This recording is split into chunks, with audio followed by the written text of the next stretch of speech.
very often, I would say with any path, like for me, the whole thing is practice. It's about practice.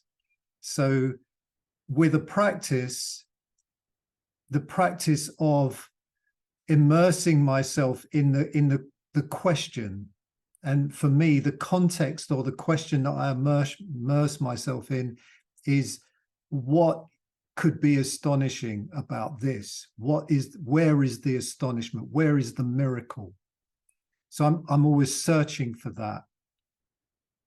And when you sit within a question, it's kind of, I call these open questions. And I got that from somewhere else, can't remember where I got it from, but it's like a question that doesn't demand an answer, which seems like an oxymoron, question that doesn't demand an answer. However, it's the question itself becomes an environment in which you can inhabit. It's a particular viewpoint that allows you to sit within that viewpoint and look at reality from that particular context or viewpoint. So in a way, you don't choose it and you never choose it. And in another way, you're always choosing it, and you have to, you're constantly brought to the sacred altar of that question in every, every day, every hour, every moment, depending how chunked in you want to get on this. But yeah, so it's a double question, double hit on the question again. It's like you can never choose it, but then you always have to choose it, or keep choosing it. And it's also not something that diminishes, because the kind of, I mean, you could say, are you born an artist, or do you become an artist? I think that's the root of what you're asking, is that, is this choice there? And for me personally, I would say that I was born as to be an artist. So you could say that within the scope of our human experience, people are born with a propensity to become something, or a potential, you could say. And certain things take place within that life that either make that possibility or that potential or that propensity more likely than others. So it could be your family dynamics, it could be conversations that you had, it could be meeting a particular teacher.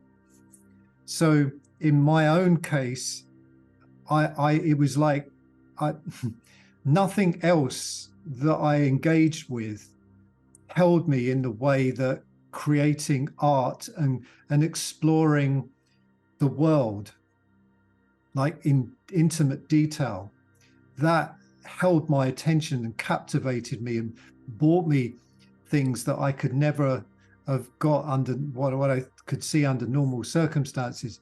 So the allurement, it was like sort of stepping into this world of possibility and magic, pure magic, you could call it, because it's kind of like original magic.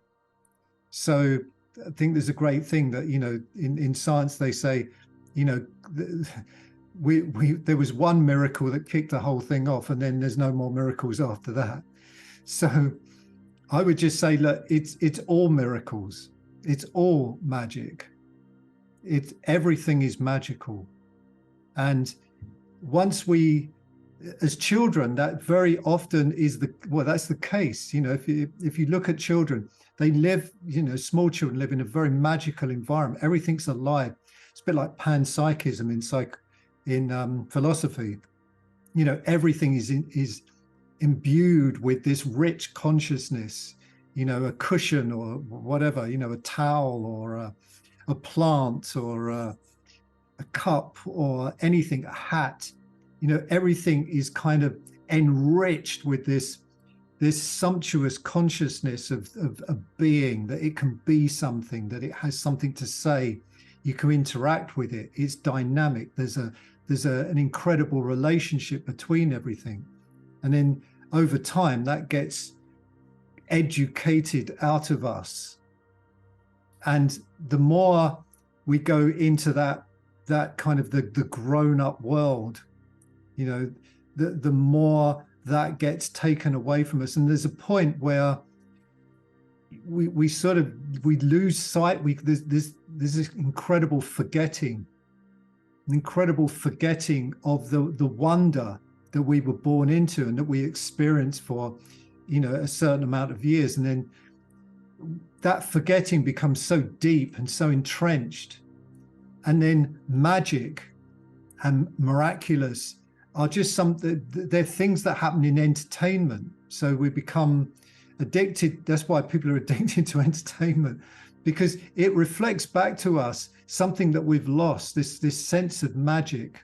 So when people go and see, you know, a film with all these incredible special effects and stuff like that, it reminds them of something fundamental.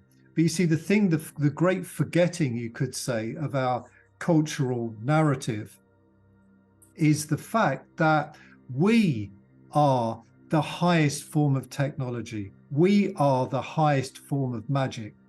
The fact that we're here, these experiential entities, are the highest form of technical spirit technology.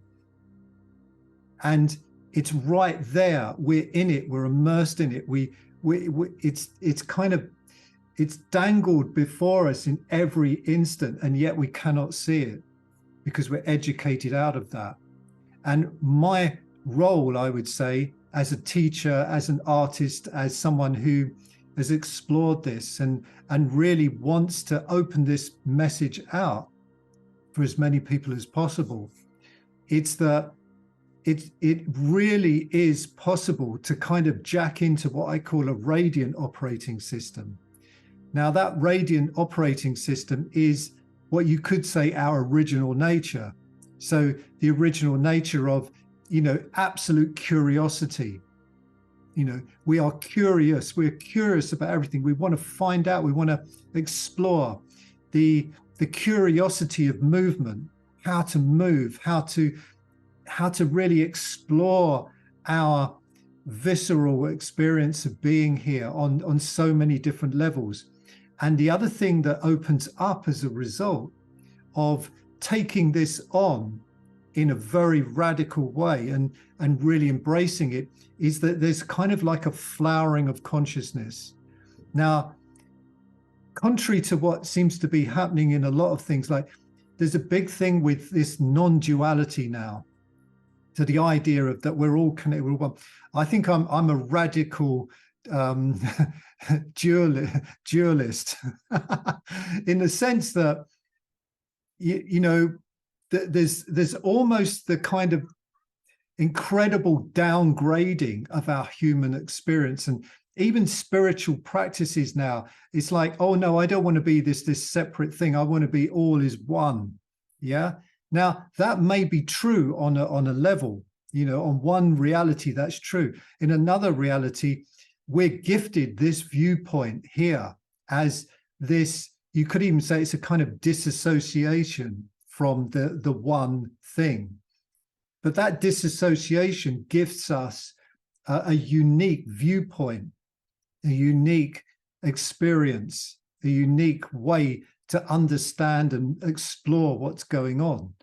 So for me, the uniqueness of each individual human and animal and plant is sacred. That individuality, you could call it sovereignty, is absolutely sacred. And the thing is that is the thing that's been downgraded. So, you know, in a sense, we don't want, when you really explore this reality and you understand that there's a dimension to it that's been hidden from your view, and you understand that there's a way, there's kind of a radiance of being that you can be in. It's like a vast river of wonder that you kind of just sink into it, and it takes you along. It moves you. Yeah, you become it. So in the becoming of that, you become more like you than ever. So in surrendering into that one flow, that radiance that does bind everything together, you somehow are gifted the opportunity to express this uniqueness in a more fundamental way and to show up to life in a different way. So your own persona in this world becomes a mechanism to communicate a uniqueness out into reality, into the world, to express something unique.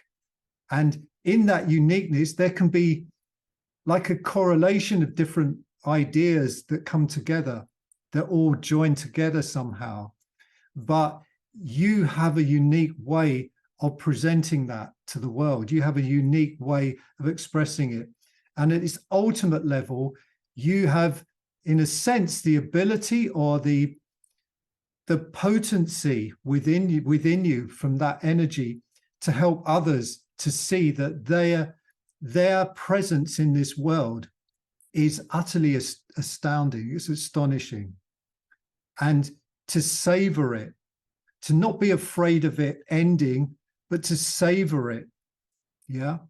And in savoring it, in coming into that, what we also discover is that these stereotypes, these things that we've been given, we can start to dissolve those and break them down. So the fear of aging becomes, what could I create as a result of being around for longer and longer and longer? What would be astonishing? What would be completely, what is the work of art in even aging? So we start to even get away from this fear of aging and fear of time passing. So the fear of time,